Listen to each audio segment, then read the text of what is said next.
Hi ಎಲ್ಲ ಪ್ರೀತಿಯ ಕನ್ನಡಿಗರು, ಬೆಳಗಿನ ಶುಭೋದಯಗಳು. ಇವತ್ತಿನ ಮಿನಿ ಲಾಗ್ಗೆ ನಿಮಗೆಲ್ಲ ಸ್ವಾಗತ ಸುಸ್ವಾಗತ.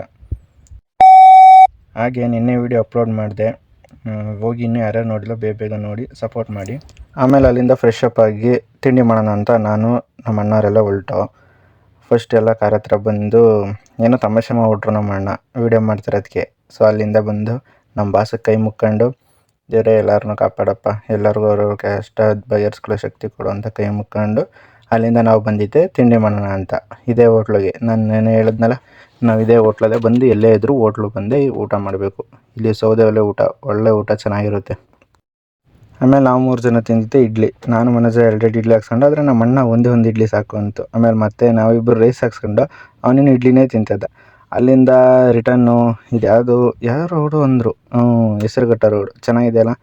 ಆಮೇಲೆ ನಮ್ಮ ಸರ್ನ ಕರ್ಕೊಂಡು ಹೆಡ್ ಆಫೀಸ್ ಹತ್ರಕ್ಕೆ ಹೋದೆ, ಮೀಟಿಂಗ್ ಇತ್ತು ಅಂತ. ಸರಿ ಲೇಟ್ ಆಗುತ್ತೆ ಅಂದರು. ಲೇಟ್ ಅಂದ್ಬಿಟ್ಟು ಬೇಜಾರಲ್ಲಿ ಕೂತಿದ್ದೆ, ಬಿಸಿಲು ಅಂದ್ಬಿಟ್ಟು. ಆಮೇಲೆ ಫ್ರೆಂಡ್ ಫೋನ್ ಮಾಡ್ದೆ, ಅವನ ಹತ್ರ ಮಾತಾಡ್ಕೊಂಡು ಹಾಗೆ ಮಲ್ಕೊಂಡೆ. ಮಾತಾಡ್ಕೊಂಡು ಮಲ್ಕೊಂಡೇ ಬಿಟ್ಟಿದ್ದೀನಿ. ಯಾವಾಗ ಮಲ್ಕೊಂಡೆ ಅಂತಲೇ ಗೊತ್ತಿಲ್ಲ. ಆಮೇಲೆ ಹಂಗೆ ನೋಡ್ತೀನಿ ಸರ್ ನಡ್ಕೊ ಬರ್ತಾಯಿದ್ರು. ಯಪ್ಪ ಬಂದ್ರಲ್ಲ ಅಂತ ಖುಷಿ ಆಯಿತು. ಅಲ್ಲಿಂದ ಇನ್ನೊಂದು ಹೆಡ್ ಆಫೀಸ್ಗೆ ಹೋದೋ. ಅದೆಲ್ಲಿರೋದಂದರೆ 3ನೇ ಗೇಟ್, ಅರಮನೆ ಪ್ಯಾಲೇಸ್ ಗ್ರೌಂಡ್ 3ನೇ ಗೇಟಲ್ಲಿ ಇರೋದು. ಅದಕ್ಕೆ ನಂಗೆ ಹೊಟ್ಟೆ ಸಿಗ್ತಾಯಿತ್ತು ಅಂದ್ಬಿಟ್ಟು ಫ್ರೂಟ್ ಸಲಾಡ್ ತಗೊಂಡು ಕಾರಲ್ಲಿ ಕೂತ್ಕೊಂಡು ತಿಂತಾಯಿದ್ದೆ. ಸ್ವಲ್ಪ ಹೊತ್ತಾದ್ಮೇಲೆ ಸರ್ ಬಂದರು, ಊಟಕ್ಕೆ ಹೋಗೋದಂತ ಊಟಕ್ಕೆ ಕರ್ಕೊಬಂದರು. ಅಲ್ಲೋಗಿ ನಾವು ಊಟ ಮಾಡಿದ್ದೆ, ಫುಲ್ ಮೀಲ್ಸ್. ಆಮೇಲೆ ರಿಟರ್ನ್ ಕರ್ಕೊಬಂದು ಆಫೀಸ್ ಹತ್ರ ಬಿಟ್ಟೆ ಸರ್ನ. ಆಮೇಲೆ ಇನ್ನೂ ಮಲ್ಕೊಳ್ಳೇಬೇಕಲ್ಲಪ್ಪ, ತಿರ್ಗಾ ಎಷ್ಟೊತ್ತಾಯ್ತದೋ ಅನ್ಕೊಂಡು ಹಂಗೆ ಮಲ್ಕೊಂಡೆ. ಸ್ವಲ್ಪ ಹೊತ್ತಾದ್ಮೇಲೆ ಸರ್ ಫೋನ್ ಮಾಡಿದ್ರು, ಬಾ ಮೇಲೆ ಅಂತ.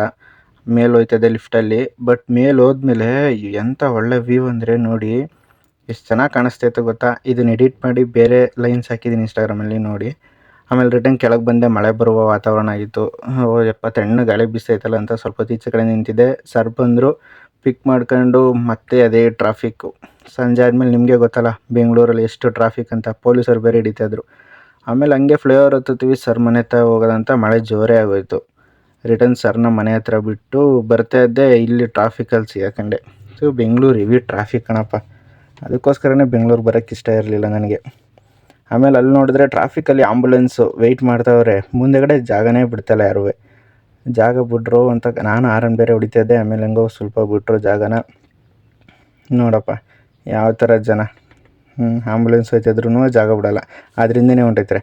ಆಮೇಲೆ ಅಲ್ಲಿಂದ ರೂಮಿಗೆ ಬಂದು ನಮ್ಮ ಅಣ್ಣವ್ರನ್ನೂ ನನ್ನ ತಮ್ಮನೂ ಕರ್ಕೊಂಡು ಹೋಟ್ಲ ಹತ್ರ ಬಂದು ಊಟ ಮಾಡೋದಂತ. ಅಲ್ಲಿಂದ ಊಟ ಮಾಡ್ಕೊಂಡು ಸೀದಾ ರಿಟರ್ನ್ ರೂಮ್ ಹತ್ರ ಬಂದು. ಕಾರು ಅಲ್ಲಿ ನಿಲ್ಲಿಸ್ತದೆ, ಬಟ್ ಯಾರಲ್ಲಿ ನಿಲ್ಲಿಸ್ಬಿಟ್ಟಿದ್ರು ಅಂತ ಇಲ್ಲಿ ನಿಲ್ಲಿಸಿ. ಇವತ್ತಿನ ವ್ಲಾಗ್ ಇಷ್ಟ ಆಗಿತ್ತು. ನಿಮ್ಗೆ ಇಷ್ಟ ಆಗಿದ್ರೆ ಒಂದು ಲೈಕು, ಒಂದು ಸಬ್ಸ್ಕ್ರೈಬ್ ಮಾಡ್ಕೊಳ್ಳಿ. ಇಷ್ಟ ಆಗಿಲ್ಲ ಅಂದರೂ ಡಿಸ್ಲೈಕ್ ಮಾಡಿ, ಕಮೆಂಟ್ ಮಾಡಿ. ನಿಮ್ಮ ಕಮೆಂಟು ನನ್ನ ಏನೇ ತಪ್ಪಾಗಿದ್ರು ತಿದ್ಕೊಳ್ಳೋಕ್ಕೆ ಹೆಲ್ಪ್ ಆಗುತ್ತೆ. ಸೊ ಮಿಸ್ ಮಾಡ್ದಲೇ ಮಾಡಿ. ಮತ್ತೆ ನಾಳೆ ಸಿಗೋದಾ, ಬಾಯ್.